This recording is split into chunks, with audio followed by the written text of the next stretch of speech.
వయనాడులో rescue operation ఇంకా కొనసాగుతోంది. కొండ చర్యలు విరిగిపడ్డ విషాద ఘటనలో మృతుల సంఖ్య 358కు చేరింది. మరో 206 మంది ఆచూకీ గల్లంతైంది.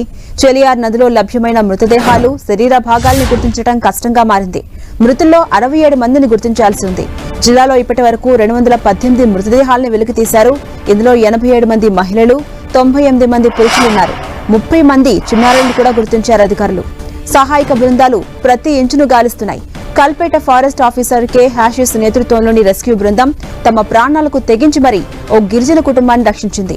అటవీ ప్రాంతంలో ఓ లోయకు ఎదురుగా ఉన్న కొండపై గిరిజన కుటుంబం చిక్కుకోగా 4.5 గంటల పాటు శ్రమించి తాళ్ల సాయంతో రెస్క్యూ బృందం కొండపైకి చేరుకుని గిరిజన కుటుంబాన్ని కాపాడింది. విపత్తులో ప్రాణాలు కాపాడుకునేందుకు యుద్ధమే చేయాల్సి వచ్చిందని బాధితులు చెబుతున్నారు. ఇక కొండ చర్యలు విరిగిపడ్డ ప్రాంతాల్లో బురద, శిథిలాల కింద చిక్కుకున్న వారిని రక్షించే పనులు దాదాపు అంతిమ దశకు చేరుకున్నాయి. సురక్షితమైన ప్రాంతాన్ని గుర్తించి బాధితుల కోసం అక్కడొక టౌన్షిప్ నిర్మిస్తామని చెప్పారు. ఇక దేశ విదేశాల నుంచి ఇప్పటికే పెద్ద ఎత్తున సాయం అందుతోంది.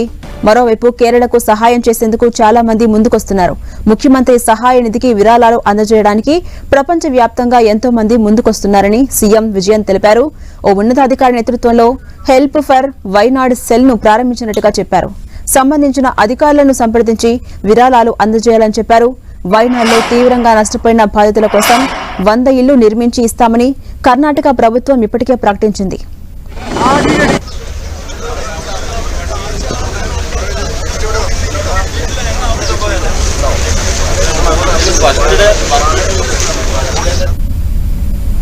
ఇక వైనాడు బాధితులకు అండగా ఉంటామని సీఎం పినరయి విజయన్ చెప్పారు. బాధితుల కోసం ఓ టౌన్షిప్ నిర్మిస్తామని చెప్పారు. సురక్షితమైన ప్రాంతాన్ని గుర్తించి నిర్మాణం చేపడతామని తెలిపారు.